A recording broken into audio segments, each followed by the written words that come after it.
Our two speakers tonight are Cheney Schopieray, the head of our manuscript division, Brian Dunnigan, our associate director and curator of maps.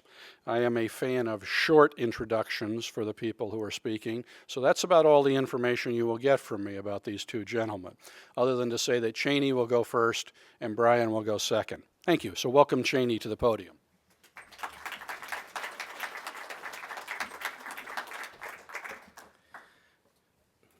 Great. Good evening, and thank you all for coming out on what was a rainy afternoon and morning, but is now turned into a much brighter day.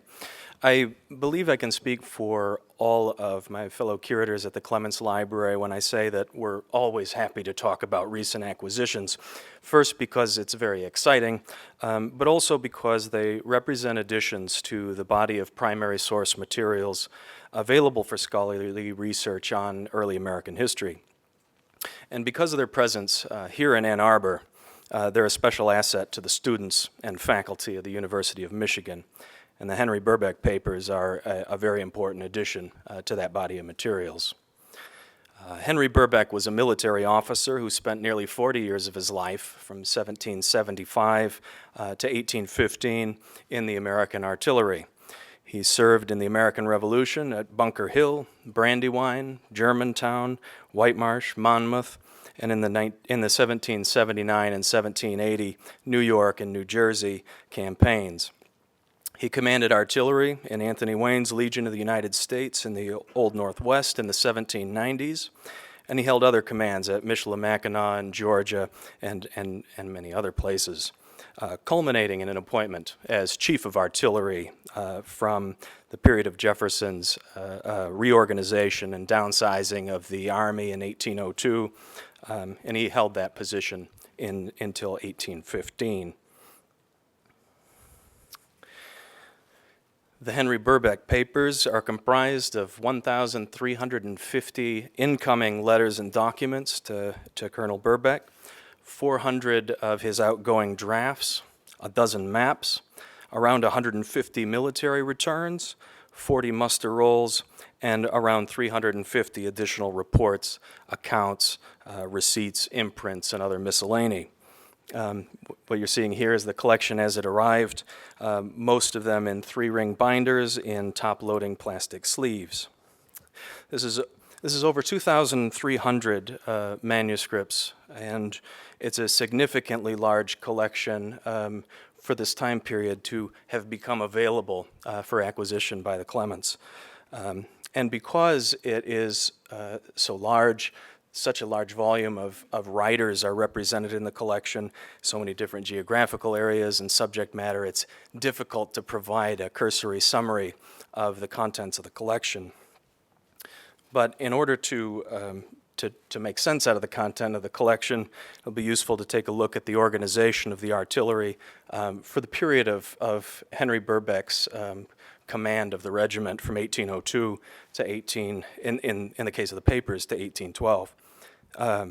Over 75% of the Burbeck papers fall in this time period, and it's comprised of routine paperwork and reports of the Artillery Regiment of the United States. The bulk of these items don't exist anywhere else in any form.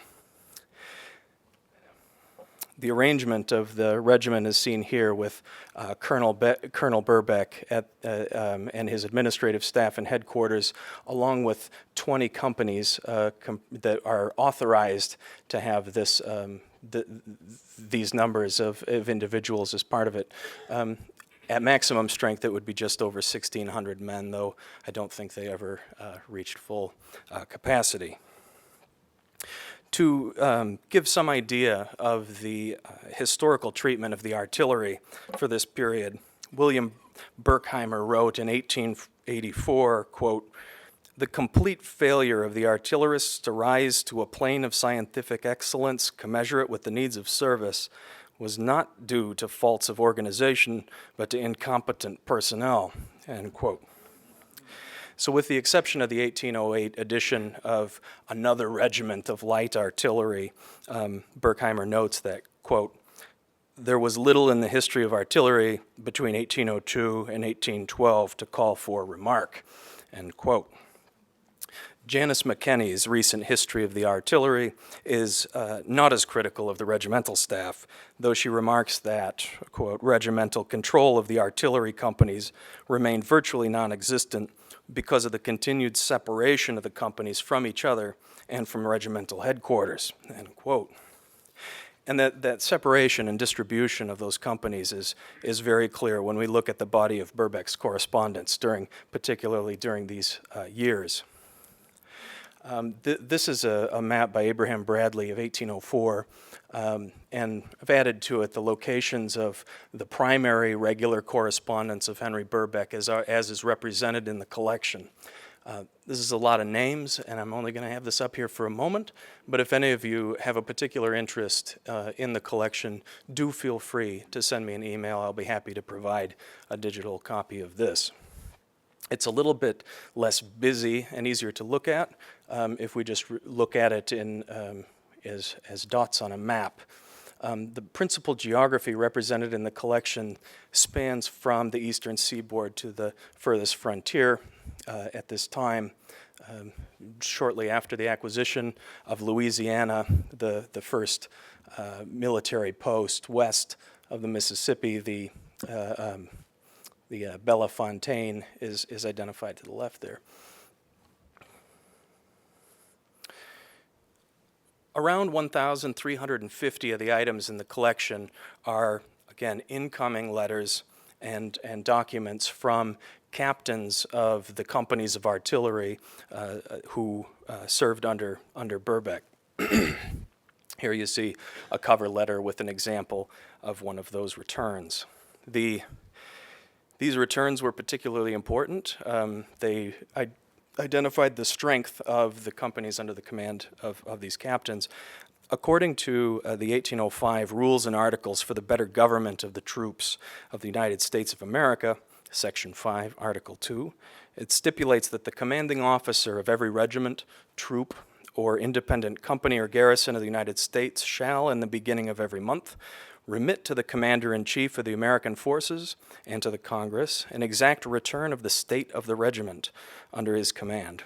The punishment for non-adherence was court-martial.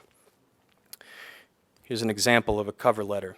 These cover letters and other documentation frequently contained important details about the activities of the companies, financial and logistical details about supplies, supply routes, local and national news, and especially in the case of Burbeck, personal content. Again, here's an example of one of these returns.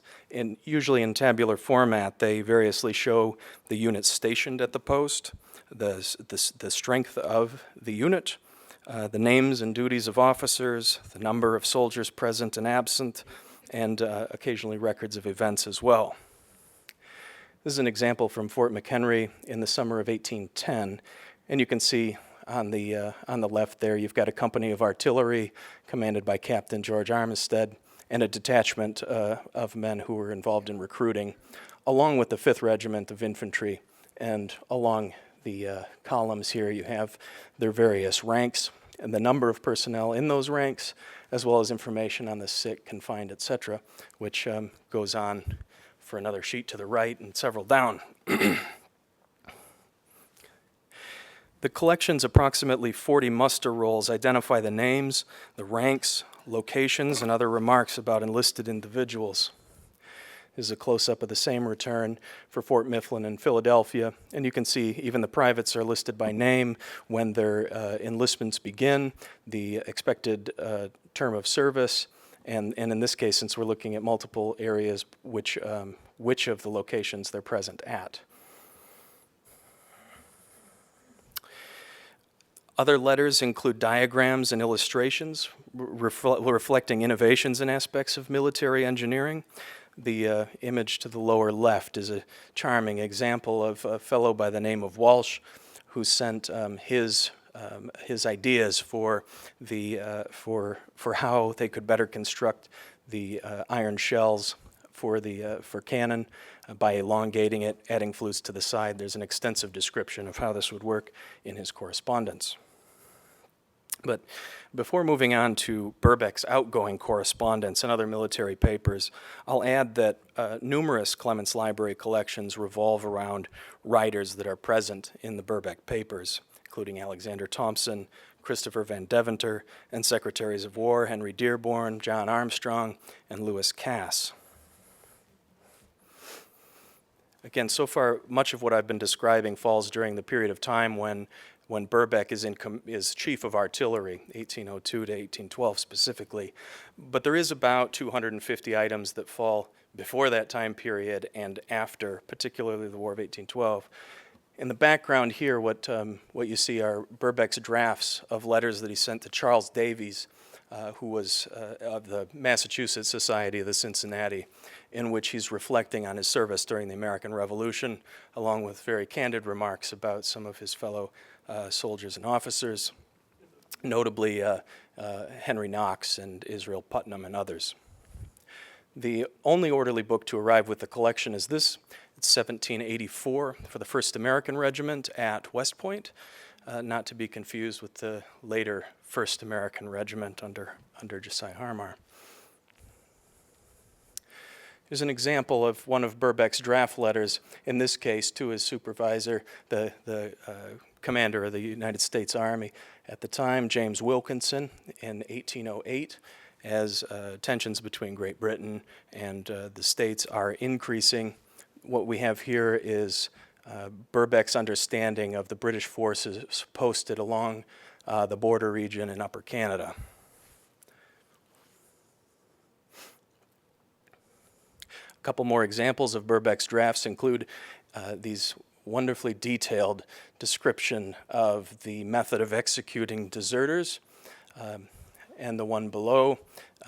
As with so many of Burbeck's letters, they're full of useful information for better utilizing resources and testing the quality of shot and so on.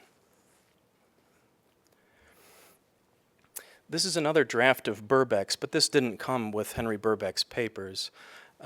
This is part of the collection of Dr. David P. Harris, a scholar who has a particular interest in the period from the peace establishment of 1802 to the period of the War of 1812. Over the years, he had acquired individual Burbeck manuscripts and has given them to the library at various times. And this is a good example of Burbeck's regular correspondence, in which he clearly has close contact with his officers. He provides news respecting congressional actions that would be pertinent to the military, and personal and professional details about fellow artillerists. This is an example of an earlier item that precedes Burbeck's command of the artillery. And this is, when the collection arrived, it was in something of an arrangement, but these two items in the collection were nowhere near one another. First, we had found the one on the right. This is an inventory of Indian goods delivered in charge of Major Henry Burbeck at Grenville, now Ohio, in the summer of 1796, shortly after the Treaty of Grenville. And while this is interesting in itself, it has excellent content related to the types of materials he's transporting.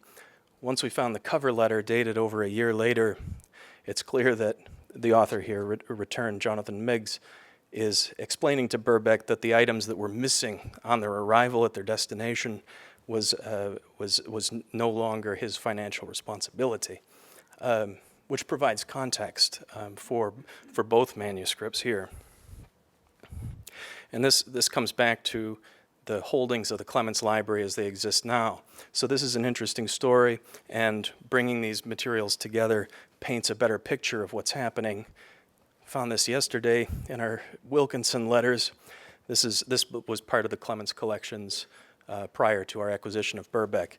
These are Wilkinson's orders to Henry Burbeck, in which he's telling him not only to deliver these goods that we described in the previous slide, but also to march to Gertystown, Shawneetown, and begin to construct a wagon road from there to Fort Defiance. Again, the picture sort of becomes more substantial when you have the collection brought together into one place. I will go briefly through some of the magnificent imprints and other printed items that were part of the collection. The one on the left is fascinating. I was surprised to find out how uncommon it was. This is an October 24th, 1791 act to increase the strength of the United States military on the frontiers. While the text of this is available readily in the congressional and published congressional acts, I've only been able to track down one other copy of the distributed form as it appears on the left at the Library of Congress. On the right is an example of many in the collection of blank forms, in this case an enlistment form from the 18th century.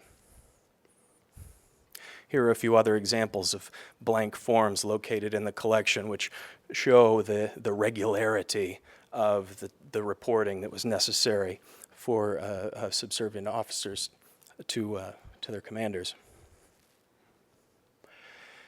This is an image that's from the American Artillerist Companion, published in 1809. It's a lovely colored plate, and it's showing a division of light artillery at full speed. This is not from Burbeck's papers. The volume itself was written by Anne-Louis de Toussard, who had been an artillery officer before 1802. This is a magnificent work comprised of 2 textual volumes and an accompanying volume of plates. The Clements Library holds Toussard's papers as well. The exciting part is this small prospectus on the right. It's only 8 pages long, but I haven't been able to find a single other known copy of it. The purpose of the prospectus was to raise funds for the publication of the volumes to the left. And Burbeck was an early subscriber to this, helping to fund the effort. This is sent by Toussard to Burbeck, as is indicated by the address on the back. Researchers from a wide variety of disciplines and fields of research utilize our military collections for subjects tangential to military life and logistics. The Henry Burbeck papers offer late 18th and early 19th century primary source materials related to U.S. Native American relations, engineering, land speculation and westward expansion, transportation, commerce in the Ohio and Mississippi River valleys, and women. The item on the left is a receipt to paying Catherine Hustler for doing washing at Michilimackinac in 1797. And on the right is one of a number of petitions in the collection in which a spouse is attempting to have their husbands removed from their service. In 1802, again, this is June 18th of 1802, so just following the Jefferson's reorganization of the Army, we find the foreign officers, the ones that are retained, having to take oaths of allegiance, and there are several examples in the collection of this. And on the right, a civilian writing to Secretary of State James Madison, in which he's attempting to reacquire or to acquire compensation for damages to his property done by soldiers. And I'm going to skip over this, but very quickly. But this was an example where what seems like routine paperwork involves can produce stories about individuals. And in this case, I'd found this document and was fascinated by it. It's a return for clothing issued to 6 men, all of them Italian. Turns out that they're all musicians, and so it was. This is a curious story to me because in 1805, Jefferson has some Italian musicians brought to be part of the United States Marine Corps band, and they're sort of recognized for that purpose. In this case, here we are 2 years earlier, in this group of Italians who are performing music for an artillery regiment that's not identified on the paperwork. So we have sort of the stories of these individuals to uncover in the collection as well. This looks something like a wiring diagram, but the Clements Library's acquisition of these papers is significant both for the content and the extraordinary nature of the collection itself, but also for the service that the library and the university does, despite the high price, for helping to keep this collection together in the way that it is now.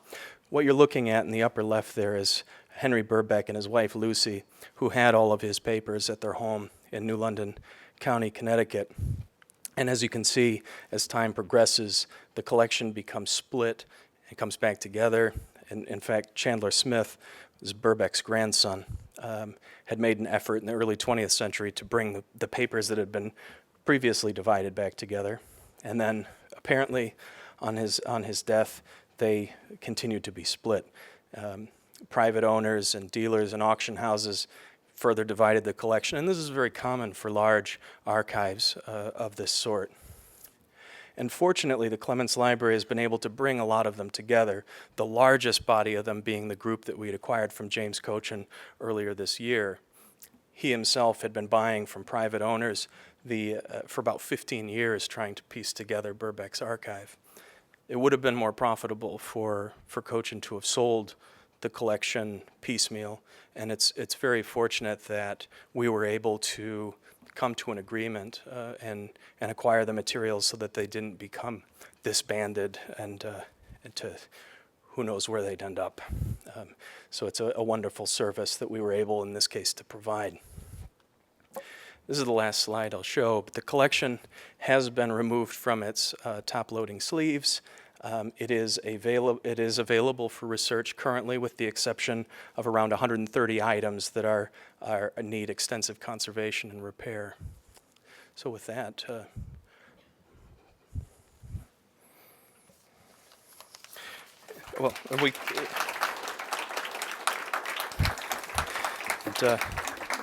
and Brian and I will answer questions following his presentation.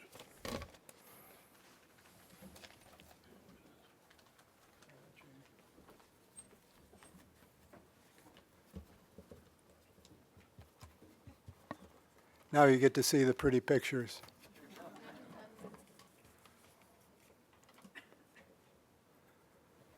The Clements Library has somewhere in the vicinity of 30,000 maps of the Americas that are cataloged for the most part.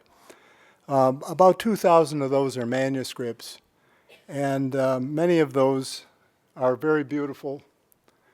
They range from what you might draw on a napkin in a restaurant to something like this plan of Fort Johnston in North Carolina. Many of these have come from manuscript collections. In this particular case, from the papers of the Earl of Shelburne. By way of example, some of our other well-known collections, such as the Gage papers, came with 89 maps and plans. The Harmer papers, 56, and our prize winner, the Papers of Henry Clinton, with a whopping 380 maps and plans. Again, many of them manuscripts. By comparison, the Papers of Henry Burbeck have relatively few maps and plans. There are nine plans of fortifications or buildings. There is one map and there is one view. However, they are extremely significant for the most part. We have a couple that stand out in particular that I'll mention as we go along here. But one of them is this plan of Detroit, probably drawn about 1809. Fort Detroit, as it was then called, built during the American Revolution and handed on eventually to the United States forces. It was probably drawn in 1809, and it is probably the closest we're going to get to seeing what Fort Detroit looked like at the beginning of the War of 1812, when it was surrendered by General William Hull to the British under Isaac Brock. There are great details in many of the Burbeck plans, not only such as the fort plan that you just saw, but here in this case a plan of an enlisted men's barracks at Fort Constitution in Portsmouth, New Hampshire. And it shows all kinds of little details that are of interest to both material culture historians, but also to anyone who is interested in the way the U.S. Army functioned and how its men were treated. You'll notice the bunks built in around the walls, and the circular stairway and the fireplaces, and in the middle of the rooms would have been tables for the use of the men in eating their meals.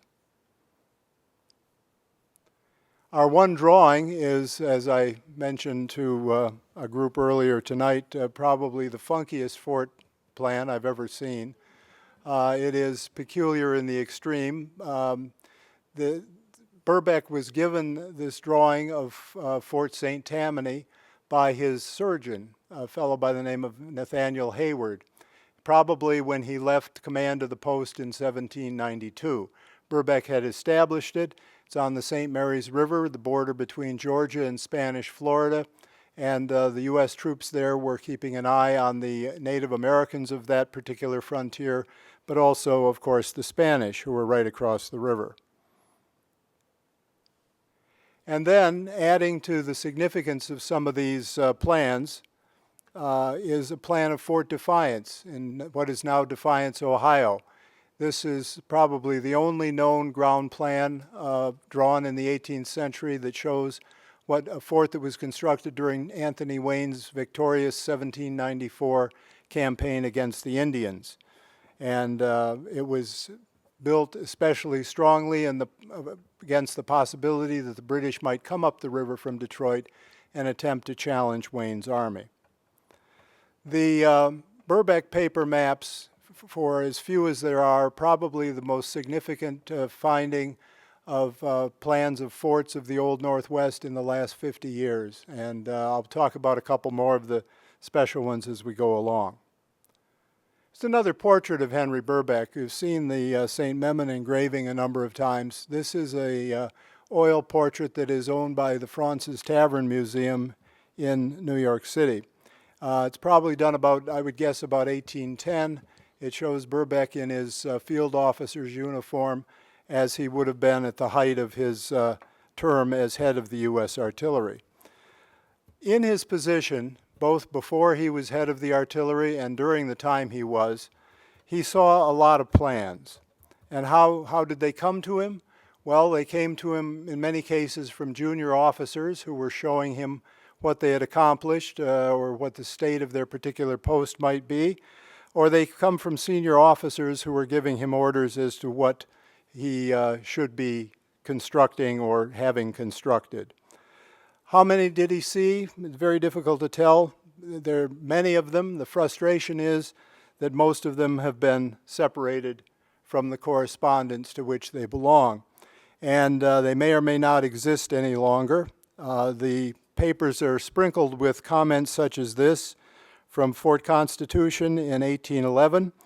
The commandant writes, "I have also added to the plans of the forts a profile of the works and a sketch or south view of a part that is as it is seen from the sea." We don't know where that is. Maybe it's in one of the other groupings of Burbeck papers. Maybe it simply was discarded or lost.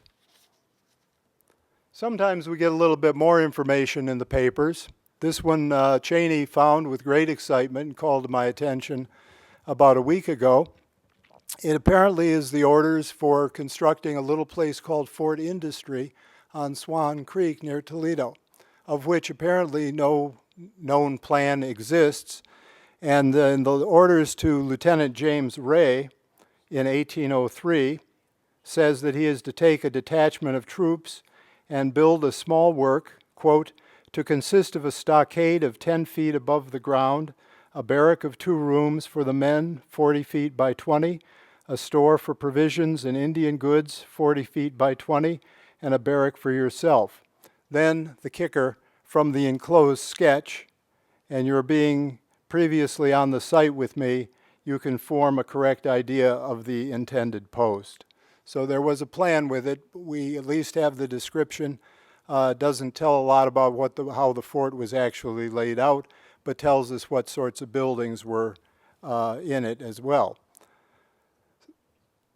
In a few cases with the Burbeck papers, we have the cover letters as well, one being for a plan of Fort Mifflin, which was already a fairly well-known place because of this incident. This is not a Burbeck map. This is from the collections of the Clements Library. It held out against a British attack in 1777, guarding the Delaware River up to Philadelphia. In 1811, Captain James Reed sent to Burbeck a plan of Fort Mifflin as it looked at that particular time. It's rotated 180 degrees from the version you just saw. The point at the top was actually pointing downriver. Reed apologized for what he called an imperfect sketch in place of a correct plan. He pleaded illness, a pain in my heart, he said, but had to order Lieutenant Gates to prepare this plan from a rough sketch, but at least he was able to pass on to Burbeck some idea of what the fort looked like.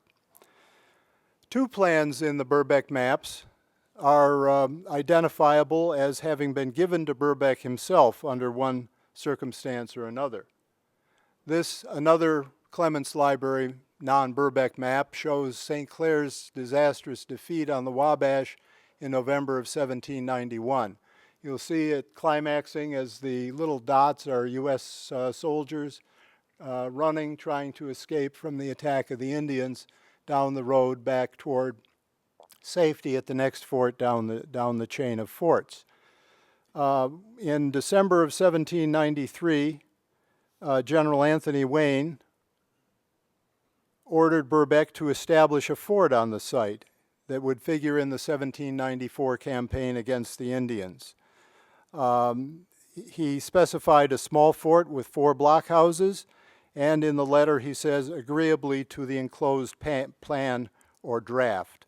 It's a little square stockade, the only interpretation of fort recovery known to exist, that later had its one-story blockhouses raised to a second story. And a plan of Fort Michilimackinac, as it's called here. We think of Michilimackinac as being the fort in Mackinac City, but the fort on Mackinac Island was called that for many years. It is very important in the development of the fort from what the British constructed, which is what you see here, to the roughly triangular shape of the fort that you have seen in recent years if you happen to have visited there. The plan came about because General James Wilkinson visited Fort Mackinac in 1797, a year after Burbeck had taken over from the British, and he noted the poor position of the fort and the poor construction that the British commander had designed, and came to the conclusion that because of, and you'll see it here, rising ground to the north of the fort, where the hill gets higher and higher and higher, Wilkinson wrote, human force and ingenuity could not make it tenable against the attacks of artillery. So he ordered it to be made secure against an attack by Indians, and he writes in a letter that he left with Burbeck a plan on August the 19th of 1797. He called it a plan of the present works, showing what had to be done to demolish certain parts of it or make other alterations. And this is basically what came from that particular order. That is essentially Fort Mackinac in shape as it looks today.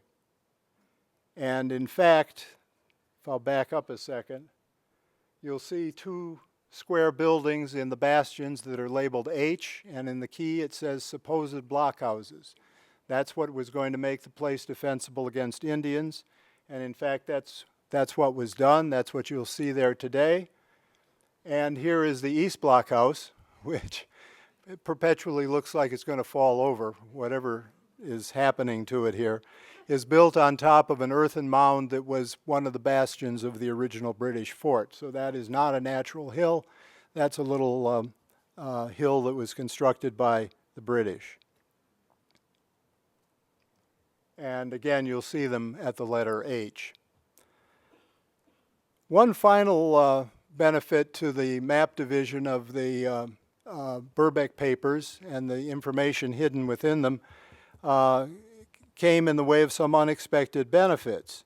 Back in January of 2013, Barbara DeWolf, our former manuscripts curator, was going through a catalog and found a little drawing, a little plan of a fort on a body of water, not known as to where it was, but dated 1812, done in manuscript with pencil with a very nice little cartouche on it. We're in a business where we don't get many bargains, but that was advertised for $175. So Barbara and I decided, well, it's worth that at least for the cartouche, which is pretty cute. Maybe a self-portrait of the, looks like a naval officer who might have done the survey. And so we got it, and it was time to try to figure out where it was. It's described on the back as a survey of Hood's Bluff. It's obviously a small fort of some kind on this body of water. It is built in what appears to be the ruins of an earlier fort, and there were some other small clues. I thought at first it might be somewhere in New England because across the river was a marsh that was labeled Wineock. It looked like some kind of a Native American name. The fort, as it turned out, was found after a few minutes of research on the internet as the fort at Hood's Bluff, also known as Fort Powhatan on the James River in Virginia. And in fact, you'll see Fort Powhatan right here.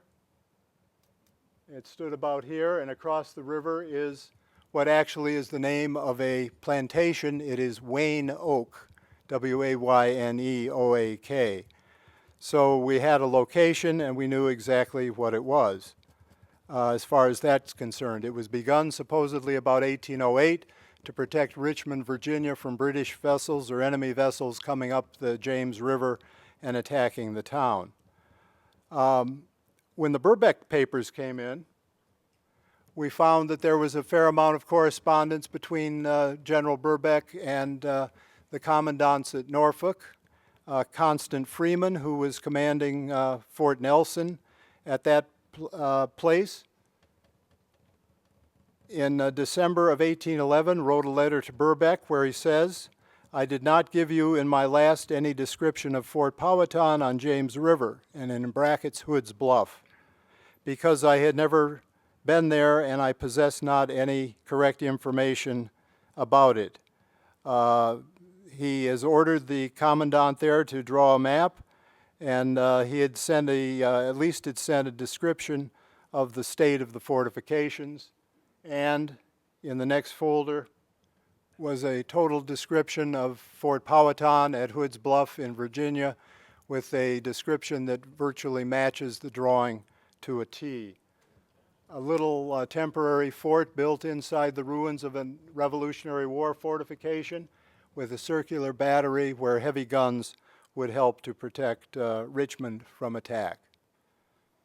And our final image of Colonel Burbeck from later in the based on the portrait that you saw a few minutes ago. We have a fine collection here. We have a lot of rarities. We have for the map division certainly a cartographic windfall of some of the most significant plans to have appeared in the last 50 years. Thank you.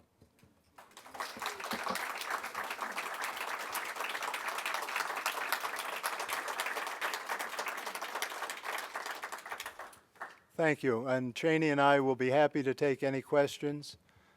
We'll bounce them back and forth.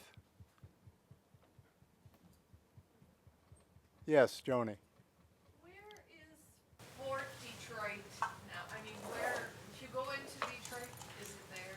Can we see any of it? Sort of. No, you can't see any of it. It's sort of there. After the Americans recaptured it in 1813 from the British, They renamed it Fort Shelby after the governor of Kentucky. And Fort Shelby was at the intersection of Fort and Shelby. And that's where the two streets get their name. And there were archaeological excavations carried on there in the late 1950s with a fair number of artifacts and remnants of the fort discovered. So there's probably still more under the street. You just can't see it.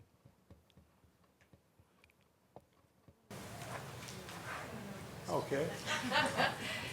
Cheney, what about ephemera? I noticed in one of the pictures there was a little doll.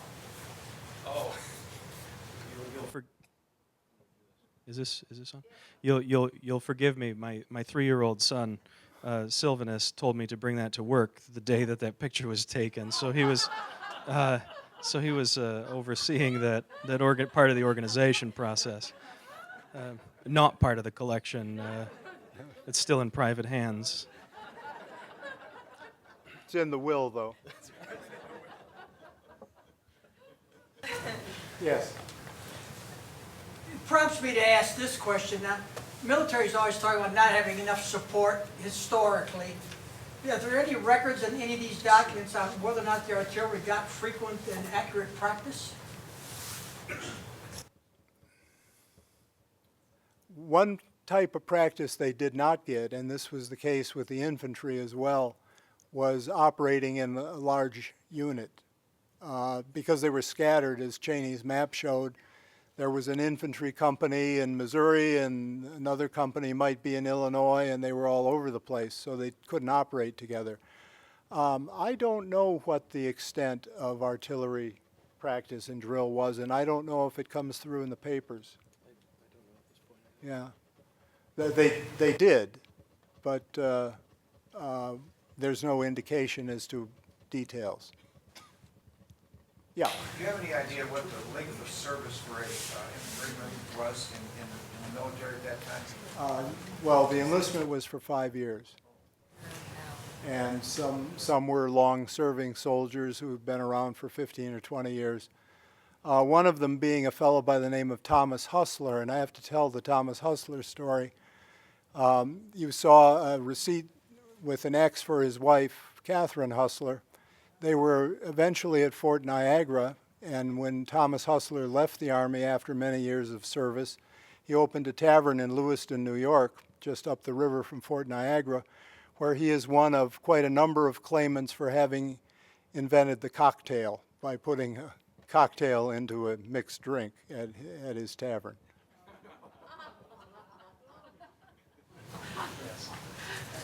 By the time of the Mexican War, in particular in 1847, American artillery was superb, and all observers in Mexico recognized that, including the Mexican General Santa Anna, Andres Terrace, and others. I think the performance in the War of 1812 was, let's say, somewhat checkered. Is there any evidence in the Burbeck papers after the war concerning the need to upgrade artillery in the American Army, and if so, what is the nature of that evidence? In the case of the Burbeck papers that we just acquired, the papers end deliberately and very, very rigidly at the end of his military career, with the exception, in 1815, with the exception of some materials produced later in his life as reminiscences. So in these papers, there's nothing respecting artillery service following the War of 1812. But much of the Burbeck correspondence deals with large artillery, seacoast artillery, and the design of gun carriages. And there is a fair amount of reference to what is called the Burbeck carriage. And I don't know that we've quite figured out what the Burbeck carriage is yet, but it may be the gun carriage that was shown on that little aerial view of Fort Scammell that we had on display earlier today. I wonder, too, is there any evidence concerning General James Wilkinson's nefarious and possibly treasonous activities in the Southwest prior to the War of 1812? Well, Burbeck was president of his court-martial. Yeah, there is material in the collection related to Burbeck's role in various courts-martial, including Wilkinson and also General Hull. And the exact nature of that we've yet to really flesh out. It's a very large collection, so. Some of you heard this before, perhaps, but there's an old saying that General James Wilkinson was the only general who never won a battle and never lost a court-martial.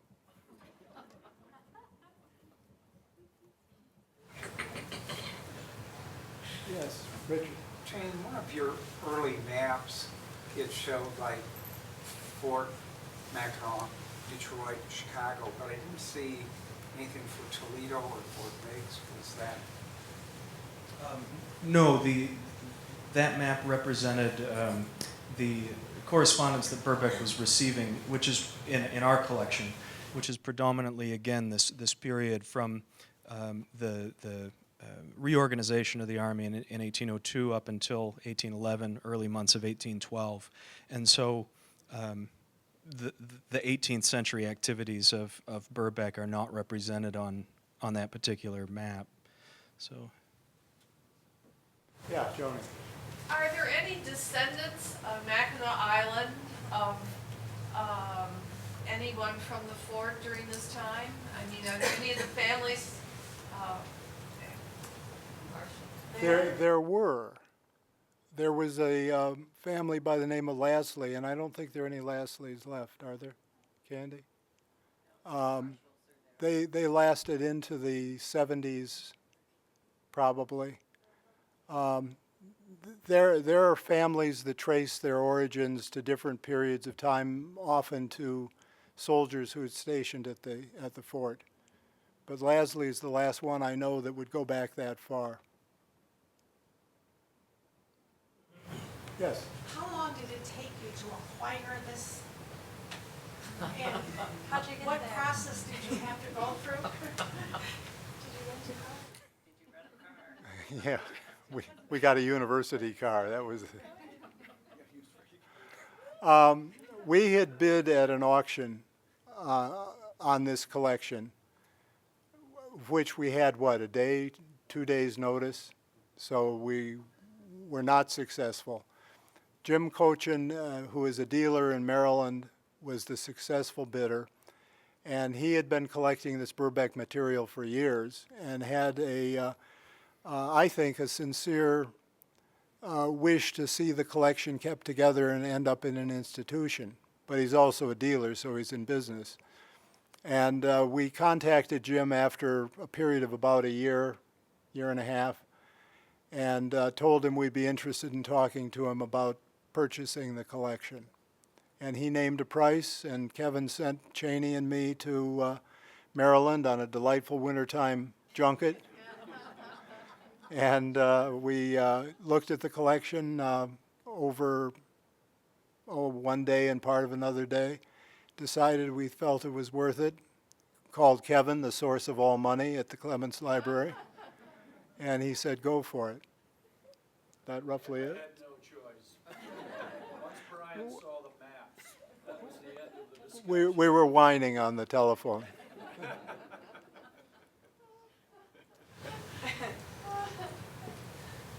How significant is it really in the forms of, in the amount of stuff that you have? Is it up there with the Gage papers? Is it up there with, I mean, how much of this do you have most of it now? Or does the front have it? Right, so the primary Burbeck materials are located at 4 different repositories, although there are smaller numbers of them located in various places because of pieces splitting off here and there over the course of the paper's history. The largest group of manuscripts is now at the Clements Library, and this is over 2,300 manuscripts. The Francis Tavern is the museum, has the second largest collection, which is several in the hundreds of manuscripts, along with Burbeck's library and a number of artifacts pertaining to his family. And then smaller groups are located at the New London County Historical Society and at the United States Military Academy at West Point. And those, again, are much smaller than the Clements Libraries and and the Francis Tavern Museum's collections. And there's still Burbeck material that is coming up for sale on the auction and dealer market. We keep our eyes open for them, but if they go through a autograph dealer, the prices tend to be way too high for them to be worthwhile for us to purchase. But we've picked up a couple. I'm full of questions. Are there any descendants of Burbeck? I mean, are there any in the Cincinnati Club or? No, I don't think so. Not that I'm aware of currently. Chandler Smith, who was the grandson and who had acquired a significant portion of the papers in the teens and 1920s, he and his wife had at least one child, and I don't believe she's still alive. So, but whether or not other branches of that family currently exist, I don't know the answer. Yeah, you saw the chart that Cheney displayed. He's put an awful lot of time into trying to trace the history of and the movement of these papers. And I personally find it quite fascinating to see how these things survive to get down to us today. Both how they survive as well as institutions, collecting institutions like the Clements Library are able to produce something positive by trying to reconstruct larger bodies of papers that existed in the past for the contextual value each of those individual items might have as a group. And Burbeck, our previous acquisition of the Henry Strachey papers, these are examples where we've been able to successfully do that to some degree. And more recently, we've had major gifts of segments of papers of Oliver Hazard Perry and David Bates Douglas that add to the body of known material for those people. I noticed a reference to Fort Dearborn. What kind of materials are present on the construction and maintenance and destruction of Fort Dearborn?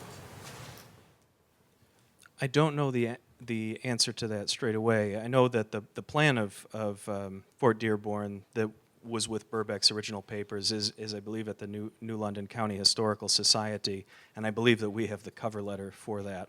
So, once we obtain funds to hire someone to process the collection thoroughly, hopefully we'll be able to really piece together, these cover letters with all the various enclosures that they had previously.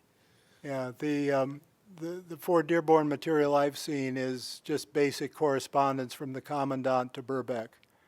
And the Commandant being a fellow most of that time by the name of John Whistler, the grandfather of the artist, who was, again, a former British soldier in the Revolution and had made the leap to the U.S. Federal Army after the war. Yeah, Peter.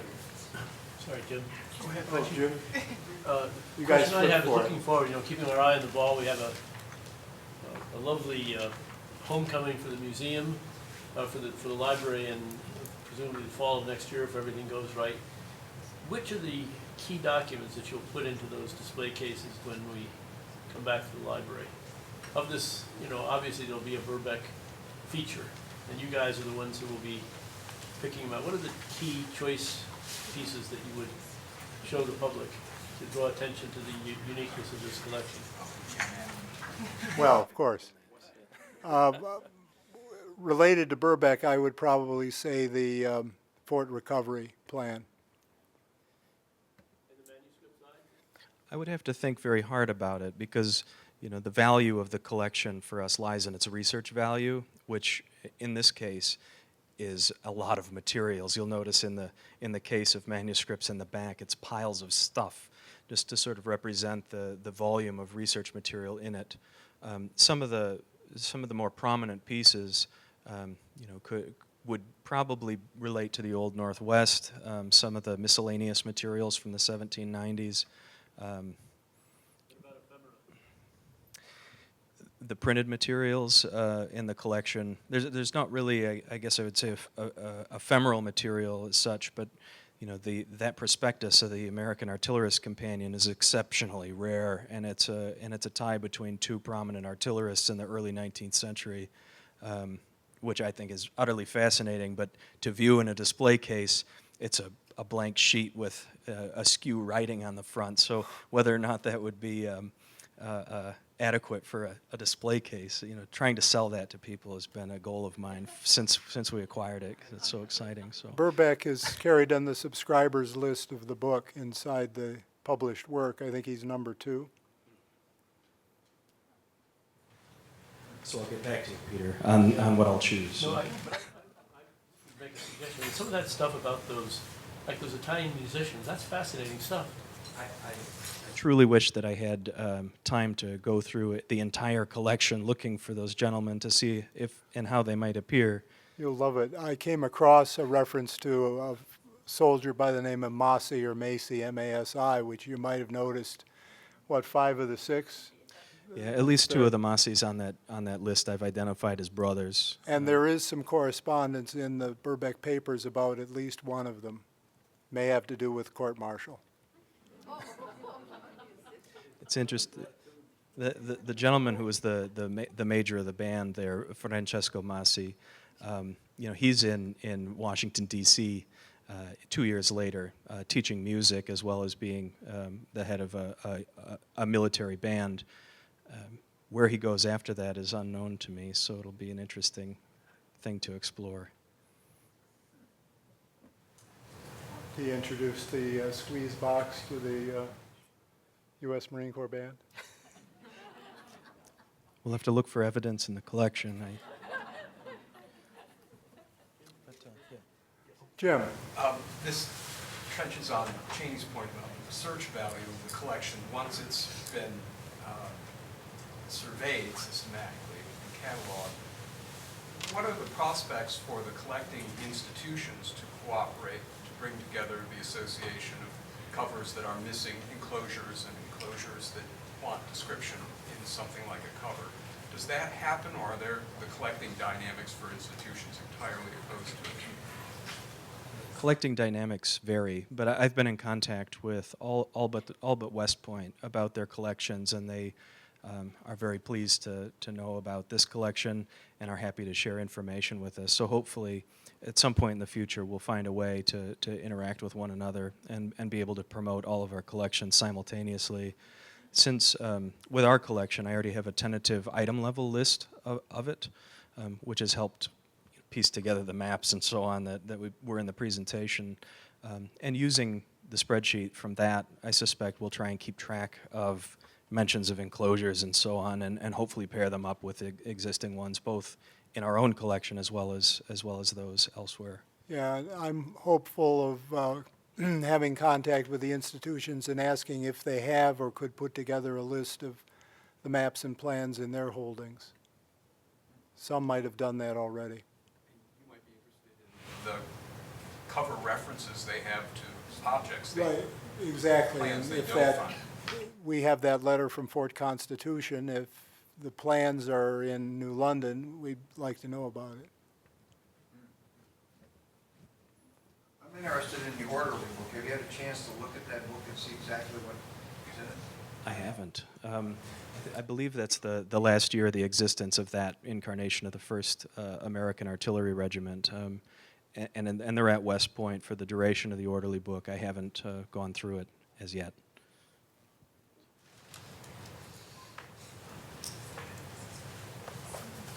Anybody else? Well, thank you so much. We'll be happy to talk to anybody if you have further questions.